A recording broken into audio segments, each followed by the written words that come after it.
You all got your patches on. Yeah, we got many things on it.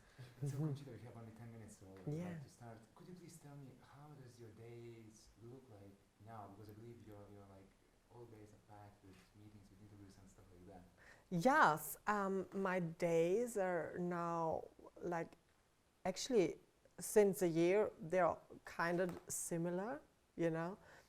Whether I have interviews or I have shows or I travel somewhere to do interviews and shows, and so yeah, I'm very busy and I'm happy about it because I really do enjoy it.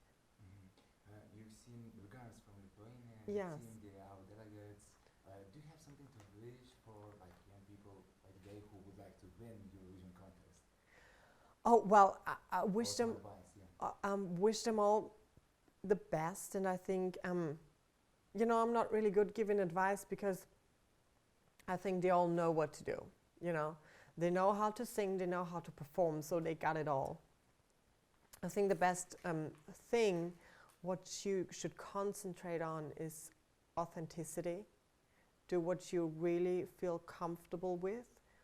Sing the songs that you love and perform the way that you love to perform. And I think that's basically the essence. And at the end of the day, and I know it's a tough competition and it's a huge opportunity for artists to, you know, get their message across, to get their music across. Try to have fun, because you tend to forget about that, and which is understandable. But you know, you don't want to miss that out. You don't want to think back at the Eurovision and just, oh my God, that was exhausting. No, you should think back and, wow, that was a great time, you know? Maybe many people asked that already, but I want to ask as well about your beard.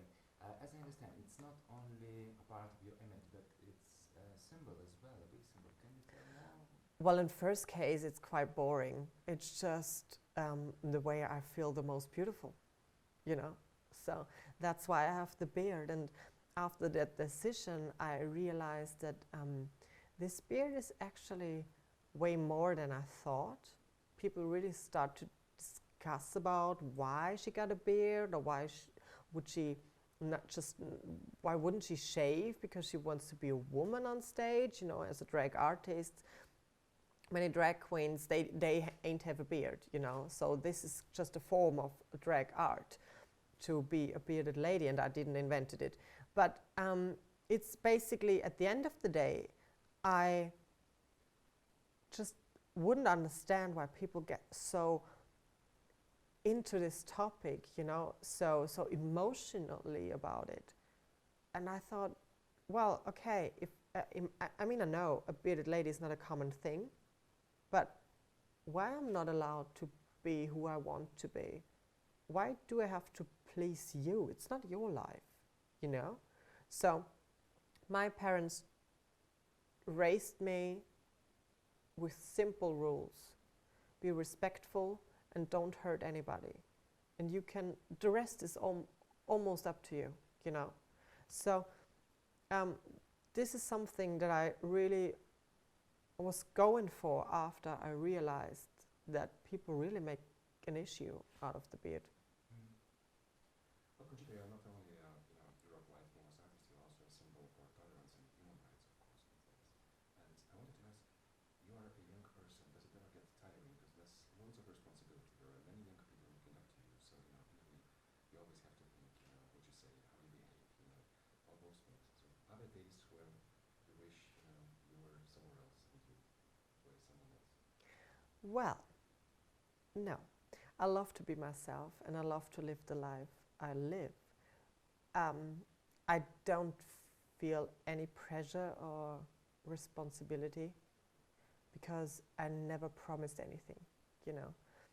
It's flattering that people refer to me as a symbol or a spokesperson, but I'm not. I'm not perfect. I'm just representing myself, nobody else but myself, you know. I speak up my beliefs, nobody asked me to, and that's not the ultimative truth. That's just the way I see the world. And if there are people out there, and I mean I know that there are people out there thinking the same way I do, I'm happy that I'm not alone thinking that way, you know. But there's never a situation where I thought, oh my God, why did I even started saying things like that? No, that's just my personality. I couldn't care less about other people's opinion, you know. I have to say what I say, and to some people it's annoying. To some people they think it's interesting, you know. So that's just the way it is, and so no, I really do love my life, and I will. That's the only thing that I can promise, that I will keep on speaking out my beliefs, and yeah, that's about it. Does Conchita celebrate birthdays? I do, of course. When? Well, I never thought of a separate birthday, which is quite stupid, I realize now, because I would get more presents. But it's basically the birthday that Tom and we're same born on the 6th of November, so I never really thought about that. But I do celebrate birthday, yes, I do. Mm-hmm. And can you tell me about tolerance? For example, do you think level of tolerance in Austria is big enough? Because we are from Lithuania, and in Lithuania we do have big issues with tolerance. Gay people are not loved too much, and we still have many discussions about that. And what about Austria? For example, what about yourself? Did you have many issues? You know, when it comes to terms of acceptance or ignorance, it's always a bit hard to reduce it on a country, you know. Because, for example, Stockholm may be known as a very liberal city, but I'm sure there are places where they don't want to see me. So, and that's basically the same in Austria. To me, Austria, especially Vienna, has always been a wonderful country, city, you know. So, there are many things that we still have to work on. It's a huge movement in the right direction. In general, in the LGBTI community, you know, even, especially in the public eye and the mainstream. For example, I've been to the Golden Globes, and there were so many LGBTI connected series or films nominated. You know, there's Bruce Jenner recently coming out, and so it's a topic, you know, it's a topic that people talk about in the mainstream, which I think is wonderful, because most of the time this intolerance or ignorance is because people don't really know about people with an LGBTI background. They don't really know what this is all about, so they are afraid, I think. And again, there is a huge movement in the right direction, but there's still so many things that we have to work on, as you said, in Lithuania. And for me, a perfect society would be where we don't have to talk about sexual orientation, the color of his skin, your religious beliefs, just accept everybody the way he or she is, and focus on the character, you know? Because people tend to mix it up, to confuse that a sexual orientation is not creating your character. So this is something that I would love to see in the future. This is an interesting time, because you're releasing your new album this Friday. And, you know, it's very symbolic that the album is coming out now, because your reign as Eurovision Queen is coming to an end next week. We will have new winners. So I wanted to ask, what are your feelings about that? Is there a bit of a sadness, you know, light sadness that this year is coming to an end? And what's your expectation from the next year, from the new era, which is symbolized by the release of a debut album? Well, am I sad that this year ends? Kinda. But not because I think that now I'm not the winner anymore, because I will remain a winner for the rest of my life in this particular case. But it was so exciting, and I was allowed to do so many beautiful things that, of course, I would love to experience them day by day, you know.